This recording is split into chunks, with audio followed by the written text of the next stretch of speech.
So this is a very simple technique. We're only can be using our tool in 90 degrees. So the needle would always be penetrating at 90 degrees. It would never be tilted or go sideways.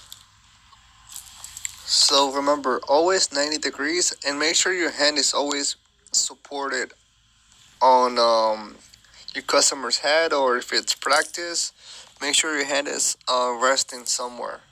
You never want to have your hand floating because that would create not a balance, um, steady hand. So now we just turn on the machine.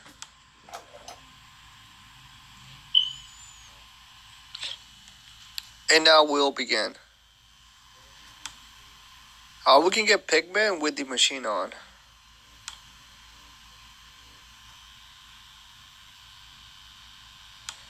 And we just want to make sure that the needle doesn't touch the bottom of the cup that holds the ink.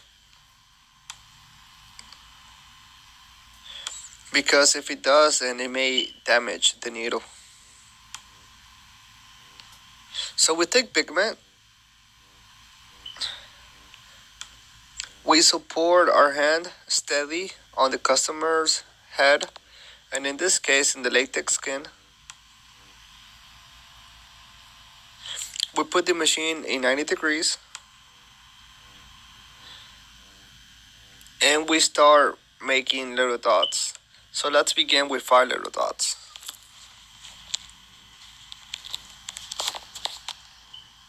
So it's gonna be 1, 2, 3, 4, 5. 1, 2, 3, 4, 5.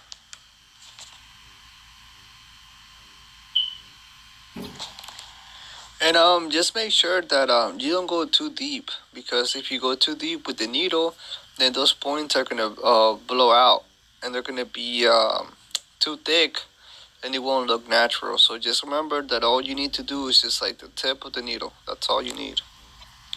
So even if you go deep, it may look like it's perfect, but after a week that it heals, that's when it'll blow out, and that's when you'll be able to see your mistake.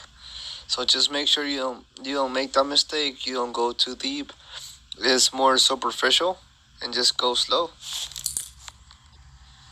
So yeah, just take your time while you do this. Don't feel like you're being rushed, and you can start in little patterns of 5 dots at a time, and you can just move your way um, through the space of work that you want to do.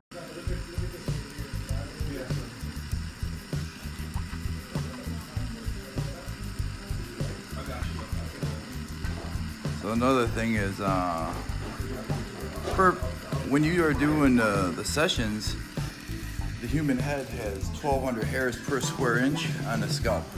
So you never want to try to put 1,200 micropigment dots into a square inch, because it's just going to migrate and look like one big puddle, one big blob of ink.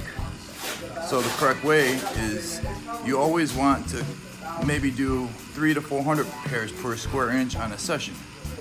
So when you do the second session, you can put another 300 or 400 hairs on that square inch. So with the more sessions, the more illusion you get of micro hairs. That's one of the misconceptions of scalp pigmentation. A lot of people try to make so much ink on the scalp where the dots will migrate. So you actually want to space apart the pigments just enough to where they almost touch, which is really important. You never want to overpopulate and migrate a scalp with ink. It's one of the really important factors. You should, by the session 3, you should look at a square inch of the scalp, and it should look like there's 1,200 hairs per square inch in any part of the scalp. So for the first one, we're gonna probably put close to 300 hairs per square inch. You technically just want to match the density that he's got here. You know, it looks like maybe on his scalp he's got maybe 200 hairs per square inch because he's thinning. So you almost want to match that at 200 for the first session.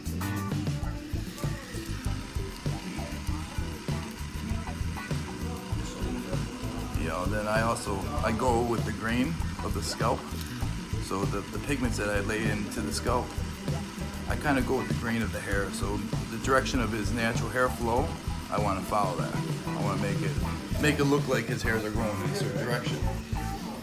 That has to do with the positioning of the needle and the whatever machine and needle that you use, and it has to do with the skill. You know, it takes practice to really get to the level where you can actually, you know, your tip of the needle, and you know where there's an angle on the needle. So I'm using a 3-point micro needle, and the 3-point micro is pretty much just 3 little tiny needles that equal to 1 little tip. And pretty much you just want that tip going into the skin. You don't want to have too much of a depth. You don't want the needle to go too deep into the skin, because then it will start to, you'll get blowouts. And having them quick little jabs into the scalp really help giving that natural presence of hairs. The faster the needle goes in the skin, the smaller the hair follicle you're going to have.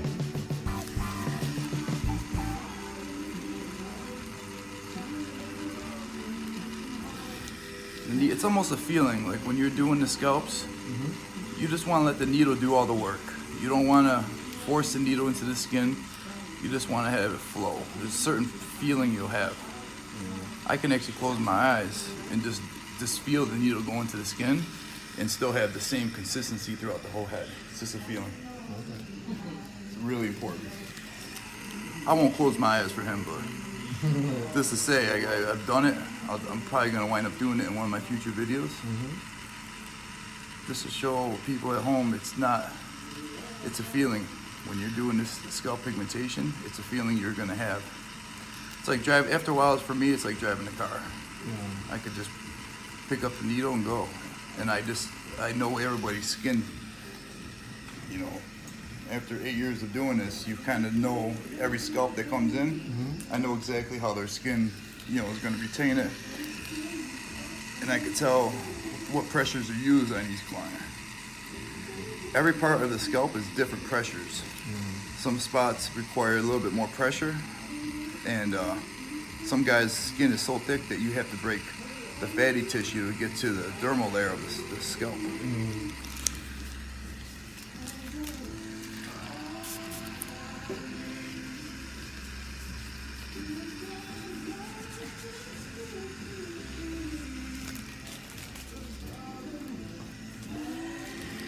You see how it's starting to blend down?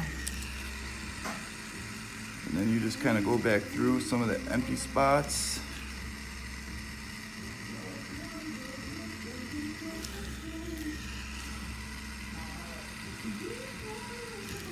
He's got more of a lighter complexion, so you don't want to go too aggressive.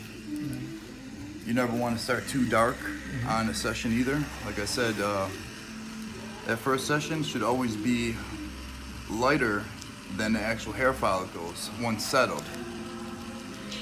Yeah. She okay?